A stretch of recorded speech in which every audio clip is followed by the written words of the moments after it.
Tonight's big game promises to be an event of heightened emotion.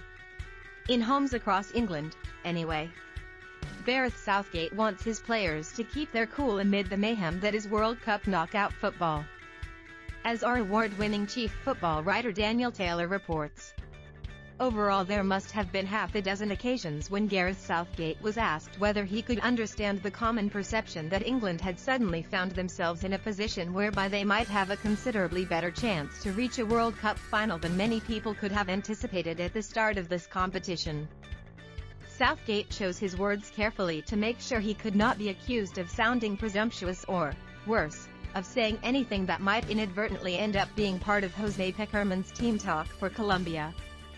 He made the point that Marcus Rashford was 8 years old on the last occasion England won a knockout tie in a World Cup, or any major tournament, and everyone knew why he was saying it. Southgate's only lapse came when he talked about Tuesday's encounter being England's biggest game for 10 years. He meant 12 years because, at the risk of being pedantic, England did not qualify for Euro 2008. But yes, it is the biggest game since England played Portugal in the 2006 World Cup, featuring a red card for Wayne Rooney. Cristiano Ronaldo's infamous link and yet more evidence that England are not made for penalty shootouts. Southgate prefers to speak in plain English, not clichés. So he refrained from using the age-old phrase about taking each game as it comes. That, however, was the gist of it.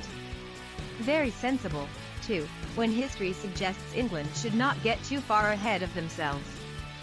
Reminder, there were members of Roy Hodgson's staff punching the air when Iceland scored the last-minute winner against Austria that meant they would be England's first knockout opponents in Euro 2016.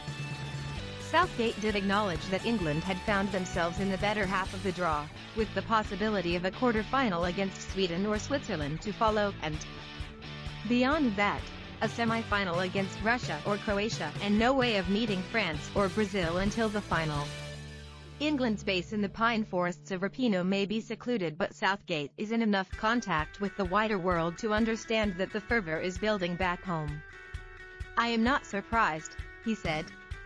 "Whenever people say I don't care about international football, that tends to be during the season. Then you come to a big tournament and it is not just football fans. It is granddads, it is aunts, everyone, supporting the team. And, for some reason, they like these lads." His bigger point was that this was not a time to think of any other match apart from the next one. "That was a trap we've fallen into in the past," he said. "I can see everybody is more excited, but we have to think separately, otherwise we just get carried away on the wave of emotion and we would not be thinking clearly about what we have to affect. We have to control the bits we have to control.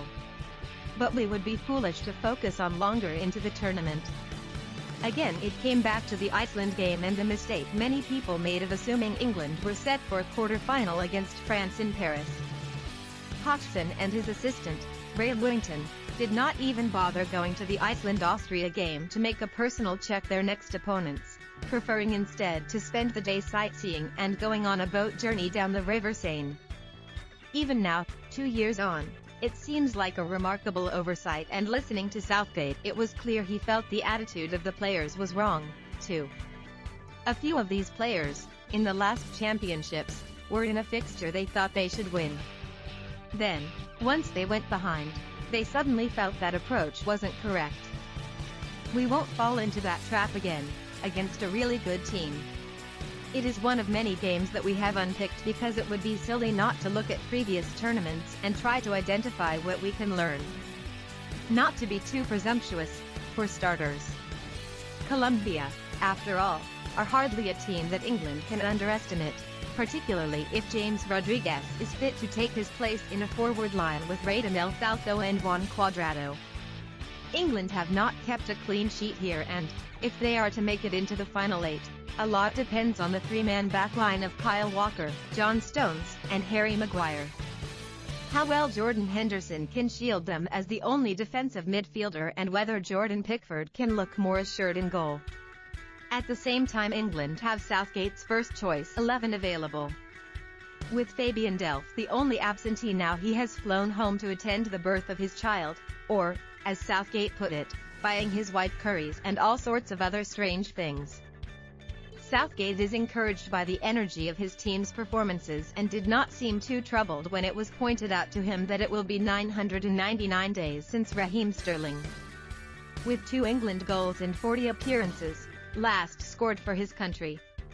We have a very difficult opponent, a very good side who we respect, and the level of the game is going up a notch, Southgate said. But we think we can cause opposing teams a lot of problems, and that won't change because we are in the knockout phase. We will continue to play in the style we have. I want the players, more than anything, to continue to attack the tournament as we have. That shouldn't change in the knockout stage, and, if anything, we should feel freer.